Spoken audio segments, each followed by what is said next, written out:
Jersey is getting older, and pretty quickly at that.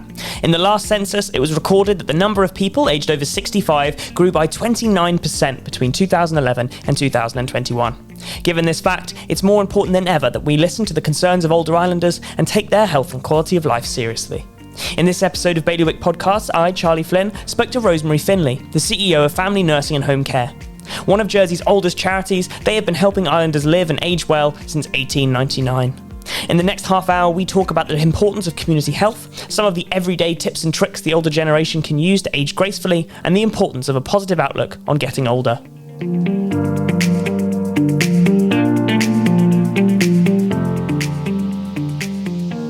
Yeah, I mean, I wonder, would a good place to start, would you be able to explain what family nursing and home care actually do, what you guys, sort of, your main sort of focus is? I can indeed.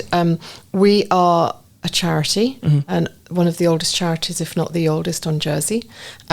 We provide healthcare for people from the very start of pregnancy right the way through to the end of life. And we have specialist nurses, community health nurses, community therapists, and a plethora of health staff to provide that service to people in their own home or as close to their home as possible. And how long have you been involved in the whole process? So I'm a qualified nurse, hospital and community, and I've been coming backwards and forwards to Jersey, not in a professional capacity, but as a visitor for all my life. And I decided to follow my daughter, who lives here with her husband and my grandson, 2 years ago, and joined Family Nursing and Home Care at that point. And so did you join as a nurse, or? I joined as the chief exec. Oh wow! Okay, great, awesome. And what made you? Because obviously, as going from kind of a nurse to a kind of a chief exec of a charity, I mean, was that quite a change? Was that quite a lot to adapt to? Well, it's been a long career. Yeah. So I've worked in a full range of wards and community services throughout that career, and gained qualifications along the way. And I think in my early years, I got frustrated with health management. So I decided that if, I can do this better. Well, yeah, and you need to give it a try, don't you? And but what's really, really important is to make sure that my focus is still very much on our patients.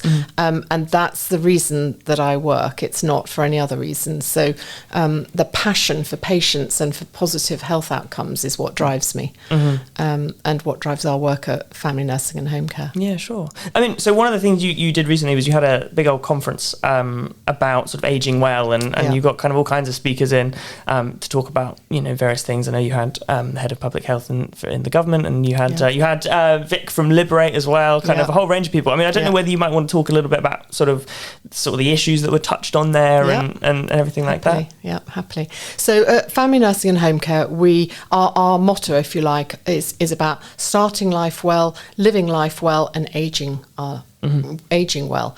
And so our conference this year was about aging well and making sure that islanders here in Jersey are very focused on what they can do and what we can do to make sure they have the best quality of life possible, and that they are keeping well and going through the aging process. Different opportunities come to improve your health, and so we're very much focused on aging being an opportunity to improve your health. Normally, aging is looked at quite negatively. And the whole conference was looking at ageing very positively, because it does bring opportunities, and it brings opportunities to Jersey. Can you elaborate on that last point? That's quite interesting, how it can bring opportunities. It is. I mean, there's lots that being older brings. So you've got expertise, you've got lots of experience of different circumstances. You've usually got family around you, and you've got influence. So all of those things. Money can't buy those. And so your input into organisations, whether as a volunteer or as a paid member of staff, can be really, really critical. But also your influence in the community, in the parish, making sure that you put your expertise to good use, and that you keep active, and that you use the green spaces, you use the blue spaces in a really positive way that impact on you personally. Do you think people realise, I think it's kind of one of those things. I mean, do you think people sometimes tend to sort of disregard the older generation? You know, like you say, you know, they have expertise, they have sort of all their years of experience. And do you think people realise that enough? Do you think that's something that's a bit of an issue? I think that media and people generally talk about ageing in a negative way. Generally, and then that's not Jersey, that's across the world, but we really turn that on its head. I mean, yes, there's some frailty and some vulnerability that comes with aging, but actually they don't have to. So what can we all do as we age to make sure that we have a good quality life? And you can reverse frailty. And you can increase your strength, and you can make sure. So there's statistics that do affect Jersey. So, for example, it's the number one reason for elderly people to be conveyed to hospital is because they've had a fall. Right, okay. And we talked about that quite a lot, and we talked about what we can do to prevent falls. What can we do to have early interventions into people's homes and to work with them to ensure that they don't fall? Yeah. So 30% of adults over the age of 65 fall every year. Wow, okay. That's a huge amount of falls. Yeah, of course. And of course some of those falls have quite serious consequences for people's health, and not only their physical health but also their mental health, because it reduces confidence with that person mobilising and going out and all sorts of different scenarios. So stopping falling is a really important thing to do, and to shine a light on that and to make sure that people in Jersey realise what they can do to reduce the risk of falling and to reduce the risk of serious injury is a really, really important thing for us at Family Nursing and Home Care to do. I mean, what can people do to prevent falls? I'm sure it's like, you know, one of those things that, I mean, it's you're right. I mean, I never realised it had such a huge impact on people's lives. So, I mean, what can people actually do? Well, they can keep their strength. So core strength's really important. So doing exercise, even if it's in a chair, regular exercise and movement and strength exercises, even if it's lifting a bag of flour up and down and repetitive to keep some strength in their muscles is important.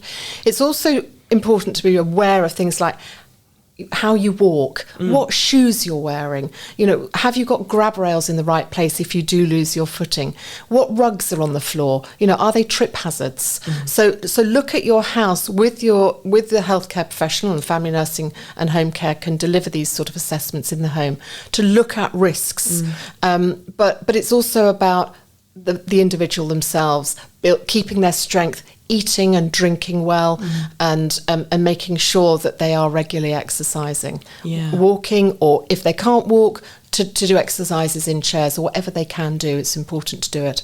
There was a thing that we ran fairly recently. There was a story about an individual who runs a kind of I think he runs a boxing sort of brand, and he was going around kind of old folks' homes in Jersey, and he was teaching them how to kind of sit down box and things like that. And obviously that was everybody was like, wow, that's a lovely thing to do. But when you say it like that, I mean, it's hugely important for their health, which is something you never really you never really think about. Wow, that's really interesting. I mean, so falls is a major thing that people can, you know, avoid. Is there any other sort of, I suppose, like kind of simple things that people can do to kind of improve their health as they age? Yeah, well, drinking. So not alcohol. So drinking plenty of fluids to make sure that they're well hydrated. Right. Because you're prone to more infection and more urinary infection and the like. And if you get an infection in your bladder, or you need to go to the loo more, which means that, and you often get an urgency with that if you've got an infection. So that brings a sense of panic. So not doing things in a rush, making sure that you take your time and do things carefully, it is critically important. And by drinking plenty, you can help maintain good health. Now, some people, when they get older, think, I'm not going to drink because that means I've got to go to the loo more. I see. Okay. So it's a bit of a vicious cycle, but it's a good thing to drink. Yeah, that's really interesting. I mean, it's one of those things where it's such a simple change, I suppose, in your lifestyle, but it obviously makes a huge difference. I mean, do you think with a lot of these sort of things, you know, when you're talking about aging well, I mean, do you think a lot of the things that people can do to sort of age better are just people aren't aware of them? People don't, you know Yeah. And I think people get lonely as they get older. Yeah, Very often they get true. lonely. And so mental health and emotional health is really important. So getting out, it's often easy to stay in the house on your own, particularly if you're going through bereavement or anything like that.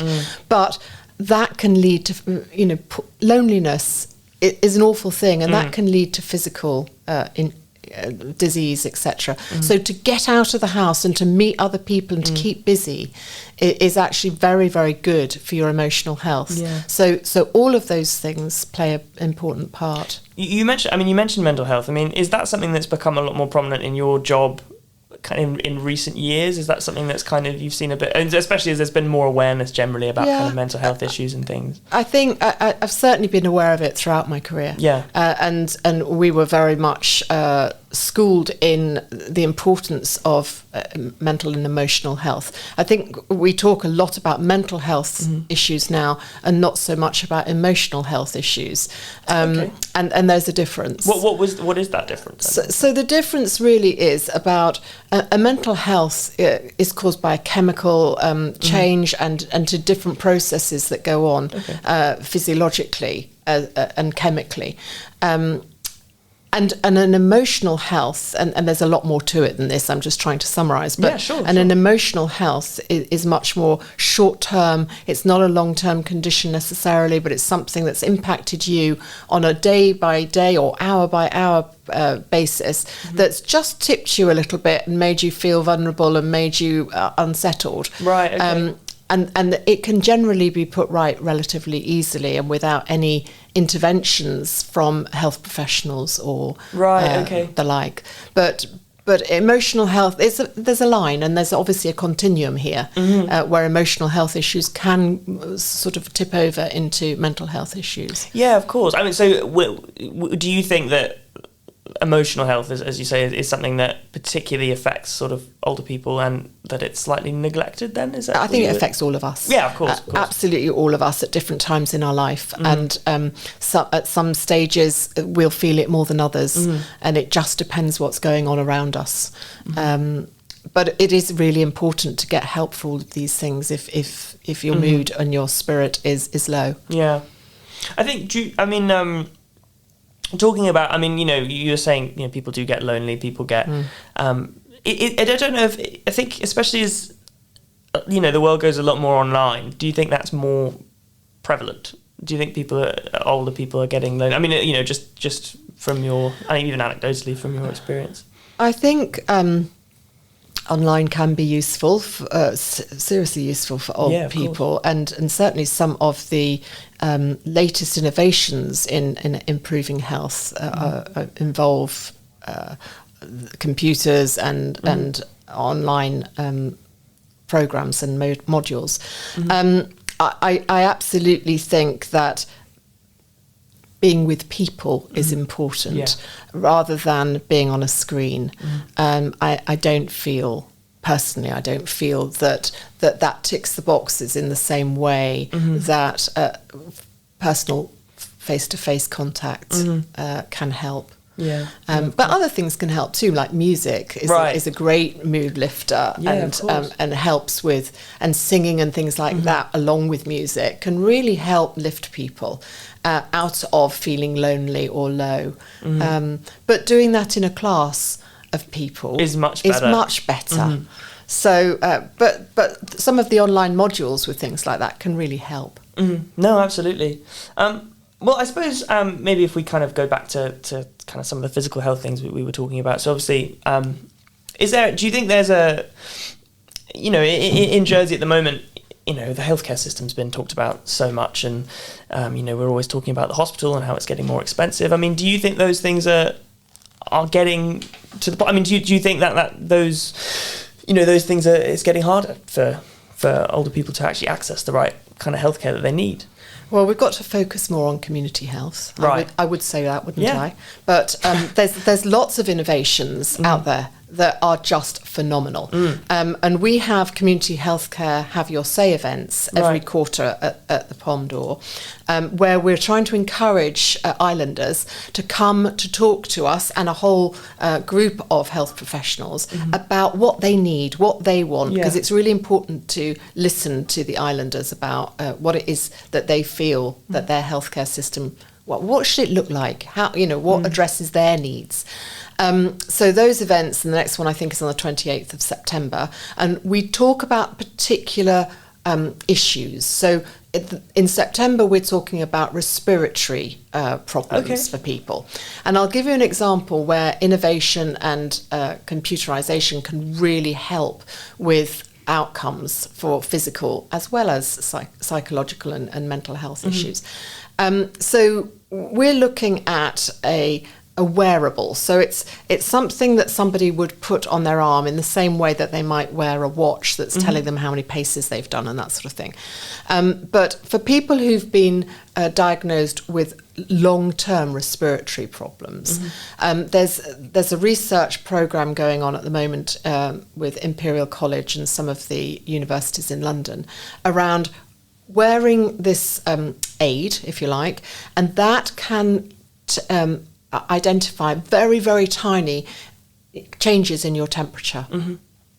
And that goes to a computer to work out what the patterns of the changes in your temperature are. Wow. And that can diagnose early an exacerbation or a worsening in your respiratory disease, so that we can then give treatment earlier for that respiratory problem. And that stops that person needing to go into hospital in a large majority, about 85% of people. That's incredible. So there's lots of innovations, and we need to bring those innovations to Jersey and make sure that we're looking at the very best outcomes for people by using computers and identifying what their needs are. Is that something you're hoping to bring in? Yes. That? Right, okay. Yes. Okay, cool. Yeah, so that particular project we're really hoping to start later on this year. Yeah, would that be something you're doing independently, or are you trying to kind of get the health department involved in everything as well? We want to do it collaboratively. Yeah. I don't think there's any real benefit to doing anything independently. No, sure. It's really important that all of our services are really linked up, and so working together with the hospital, with the GPs, with all the different professionals that we have on island is crucial. Yeah, that would be an incredible kind of thing to, especially as you say, like if it can reduce people needing to go to hospital in the first place. I mean, it's just a bonus for everyone, I suppose. Very few people want to go to hospital. No, of course. If we can treat them at home, that's so much better. Yeah. Well, you mentioned that you are having these kind of, getting people together to sort of have their say on the health department and what their healthcare system should look like. I mean, are there things that people identify kind of regularly in your experience that, things they sort of want to see? It depends how much experience they've had of other jurisdictions. Okay. So if they've lived in Jersey, they will be used to the Jersey system. Right. Which is a very hospital-centric system. Okay. If they've lived in other jurisdictions, they will see a much stronger community health service and working alongside the GPs and making sure that we identify any problems early. Right, That's really important. But if things, like a serious fall, it's a really good example. You might have a few trips and think, nothing of them. But actually, it's at that stage that you need to start thinking, right, what can I do to not have a serious fall? Because if you do nothing, you're likely to get a serious fall, break your hip, have to go to hospital. Okay. And it's exactly the same with everything else. If you start putting the resource in early and put in some prevention and health promotion stuff, then that will make a significant difference. Yeah, I mean, so, I'm used to the Jersey system. I haven't really lived, in other jurisdictions. And so when you're talking about sort of community health things, what sorts of actual measures would constitute kind of a good community health service? Well, it's joined up care. Right. That's the key thing. So again, it goes back to nothing being in isolation. So we work very, very closely with about 30 different charities across Jersey that are involved with health and social care. So Dementia Jersey, Macmillan Jersey, a whole range of charities. But by working together and putting resources together and making sure we identify things earlier is important. Jersey has tended to have services delivered in isolation, rather than looking at a continuum of care, because we're all going to age. We're all, there's going to be lots of trends that we can really improve, and we can improve those better by working together. So the biggest difference to my mind is that services in other jurisdictions will be much more joined up than they are here. So when you say joined up, you mean they'll involve a lot of other different kind of organisations and kind of go across. Yeah, I mean, I don't know whether can you elaborate what you mean by it? I can.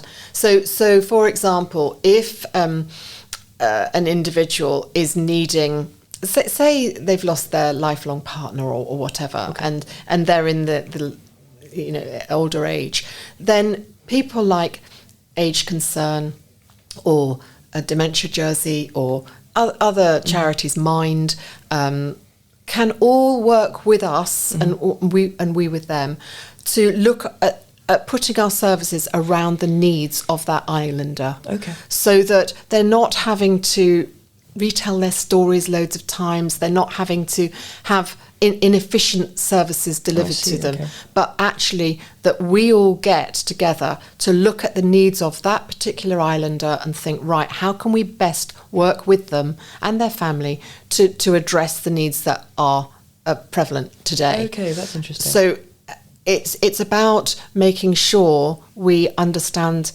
We can't deliver all of the expertise. It's so complicated with specialisms like dementia or whatever. So we work with Dementia Jersey to get proper assessment, get priorities arranged for individual islanders. Okay. So that's it. It's background stuff really, but it also means that the islander isn't having to have a plethora of different people coming through their door. Deal with, they can, the care's very much more around them rather than around the services.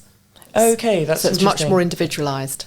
Yeah, that's really interesting. I mean, I suppose, just this sort of leads into the, something that's been quite prevalent at the moment is obviously the fact that society's ageing quite, that's a huge thing. And I mean, do you think that a sort of a more joined up system, like you said, would ease the burden on like the hospital? Like you said, Jersey is very hospital centric. So if we can have a slightly more community focused system, I mean, I suppose that will help in that situation. Yeah, my focus, I'm a nurse, is all very much from patient led. Yeah, of course. So rather than system led. Yeah. So it's about identifying what the needs are. Yeah. And then making sure that the services are aligned around those needs.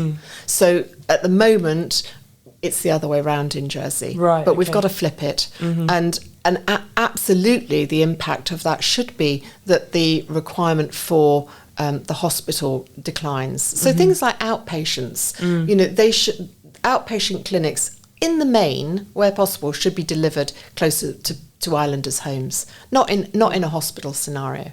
So that we look at a response to, let's say diabetes being one pathway for that patient, rather than having to go to lots and lots of different clinics and lots of different individuals to get treatment for different elements that the diabetes causes for them, or issues that the diabetes causes for them.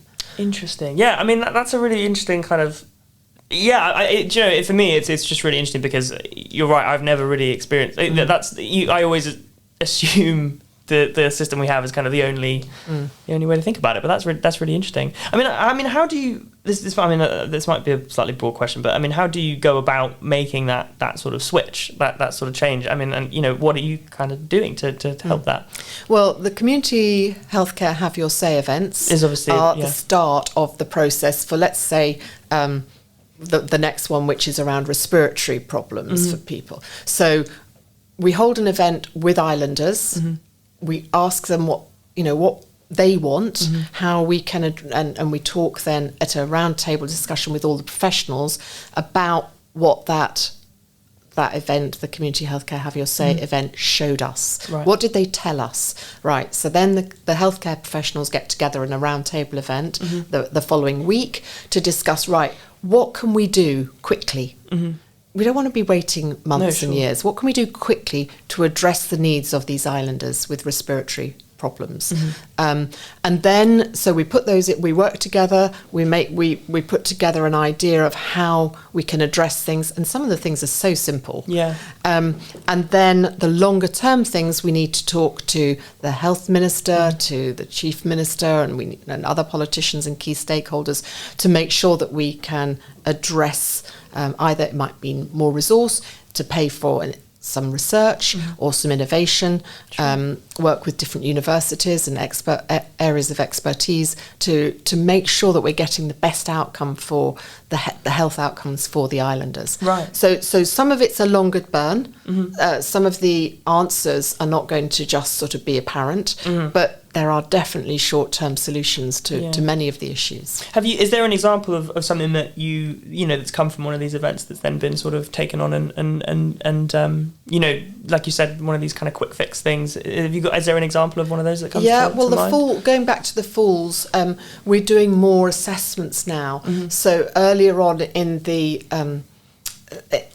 we're working with the ambulance service to identify people who are at risk of falls. Right. So if someone's had a fall, the ambulance service will be called. And it might well be that we're called as well at family nursing. And then we work with the ambulance crew to say, right, you know, does this person need to go to hospital? Do they need care now in their home to keep them safe and to make sure they're comfortable, so that we can then put things in place so that they, like grab rails, or you know, talking to them about their slippers or their mats or their stairs and all of those sort of things, change things around in their home. Have they got the right bed? Have they got the right seats in the house to make it easier for them? Where's the loo in relation to where they're resting and that sort of thing? So when they wake up at night, they have an easy journey to the loo. I know it sounds really practical, but those sort of things weren't really being done. So we're doing more assessments and that's an easy, quick fix.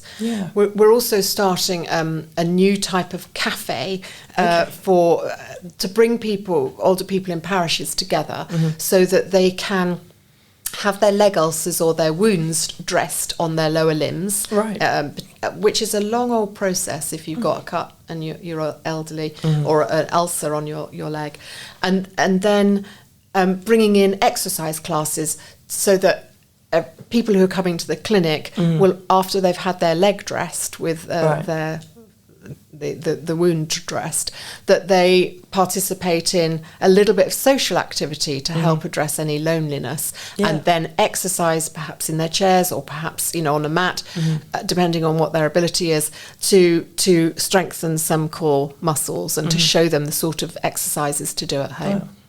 So bring lots of ideas together to help support different needs that islanders are telling us they've got. Yeah, absolutely. I mean, just as a kind of, if I was kind of an older person and then I, you know, all this advice that you've been giving about, you know, drinking and strengthening your core and things like that, I mean, where would I go to kind of get that kind of advice and that kind of help? Well, there's lots and lots of advice on the internet, of course. And there's also your GPs and the GP clinics that are fantastic areas of expertise on this stuff. Always Family Nursing and Home Care are very happy to help, and we have a hub of people who answer the phone to a huge number of calls each day. But there's lots of areas that we have a specialist nurse that we've had funding through a grant on island, and that nurse can go out and do individual calls with people and do individual assessments. So there's lots of areas of expertise that is on Jersey, and that's the important thing, that we communicate those and tell people where they are and how they can get hold of them. Yeah, no, that's fascinating. Okay, I mean, I don't know, you might not be able to speak about this actually, but just something that, it kind of ties into what you were saying about viewing aging positively. I mean, I don't know whether you see much of an impact of kind of like ageism in your kind of line of work. People, is that something that's still quite prevalent, do you think? I don't see it. Right, okay. But we're not dealing on the whole with groups. We're dealing with individuals. I feel that we've got a very active, mainly active ageing population, and they live a long time in Jersey. People live long time, which is fantastic. It's one of the longest lives that you could expect in Europe live here in Jersey. Yeah. Wow. And we have a lot of support from the government in many areas. So on the whole, we have a good package here in Jersey, but there's loads more we can do. It's always nice to hear, actually. No, it is. It is a good package, but there's more we can do. Yeah. And certainly with health, there's loads more we can do. Thanks so much to Rosemarie Finley for coming in to talk to us about her work with family nursing and home care. If you want to learn more about their services, you can visit their website at www.fnhc.org.je.